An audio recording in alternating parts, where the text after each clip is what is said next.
సంవత్సర కాలం దీపం పెట్టిన మహాపుణ్యం కలుగుతుందండి. సంవత్సర కాలం రోజు ప్రతి ఒక్కరూ ఇంట్లో దీపారాధన చెయ్యాలి. ఒకవేళ చేసినా చేయలేకపోయినా కార్తీక మాసంలో క్షీరాబ్ద ద్వాసనాడైనా కనీసం ఏదో రోజు కనీసం ఒక్క పెద్ద ఉసలకాయ దీపం పెడితేట మీరు సంవత్సర కాలం దీపం పెట్ట మహాపుణ్యం పొందుతారట. సమస్త పాపాలు పటాపంచలు అవుతాయట.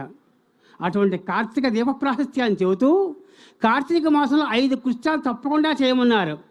కార్తికే మాసి సంప్రాప్తే పంచకృత్యాని మానవై దీపం దానం చ స్నానం చ శివకేశార్చనం తథా శివకేశవార్చనం.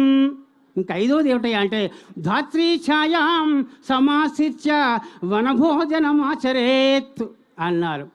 ధాత్రి యొక్క మొదట్లో కూర్చుని అందరూ కార్తీక మాసం ఒక్కసారిని భోజనం చేస్తేట సంవత్సరం కాలం భోజన దోషం పోతుందిటండి. మనం రోజు తినే తిండలో ఎన్నో దోషాలు ఉంటాయి. ఆ దోషాలన్నీ పోవాలంటే కార్తీక మాసంలో ఆమలకి వృక్షానికి అంత ప్రాశస్త్యం చెప్పారు.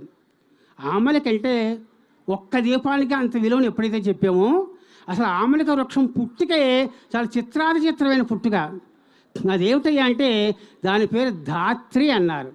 ధాత్రి క్షీరాబ్ది ద్వాదశి నాడు తప్పకుండా ధాత్రి అంటే పెద్ద ఉసరిని తులసిని దామోదరుని ముగ్గురిని కలిపి అర్చన చేయాలి. ముగ్గురికి కలిపి దీపాలు పెట్టాలి. మనం అందరం ఆ సంప్రదాయాన్ని పాటిస్తున్నాం. ఎందుకు పుట్టిందయ్యా అంటే ఈ ఆచారము ఒకసారి పార్వతీదేవిని జయ విజయులు అడిగేట, అమ్మా పార్వతి అస్తి బిల్వ తులసీరుహ తుల్య పుణ్య ఏక ఉత విష్ణు శివార్హ. అమ్మా విష్ణుమూర్తికి తులసి అంటే ఇష్టము, ఈశ్వరుడికి బిల్వం అంటే ఇష్టము. ఇద్దరికి ఇష్టమైన కామన్ ద్రవ్యం ఏదైనా ఉందా అని అడిగింట. అంతేకాదు పరమ పవిత్రం కావాలి, ఇద్దరికి పనికి రావాలి, అటువంటి ఏదైనా ఉందా అని అడిగింట. అప్పుడు పార్వతి చెప్పింది, పుణ్య ఏక ఉత విష్ణు శివార్హ నామత ఆమలక ఇచ్చవి సఖ్యవు. దాని పేరు ఆమలకము అంటారట. ఎందుకయ్యా దానికి ఆ పేరు వచ్చింది అంటే ఒకసారి పార్వతీదేవి విష్ణుమూర్తి కోసం తపస్సు చేసిందిట, లక్ష్మీదేవి ఈశ్వరుడి కోసం తపస్సు చేసింట.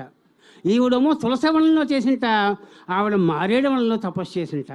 ఆ తపస్సు చేస్తుంటే ఆ భక్తిగా పరవశించేసి వాళ్ళు కళ్ళు చెమర్చేయట. కళ్ళు చెమర్చినప్పుడు కంటి నీటి బొట్టులు ఒక్కొక్కటి కింద పడ్డాయట. ఆ కింద పడిన వెంటనే ఈ భూమి పులకరించిపోయిందట. పులకరించి ఆ నీటి బొట్టుకి వృక్షం లేచింట. ఆ వృక్షము పెద్ద ఉసిరి చెట్టు. ఆ వృక్షము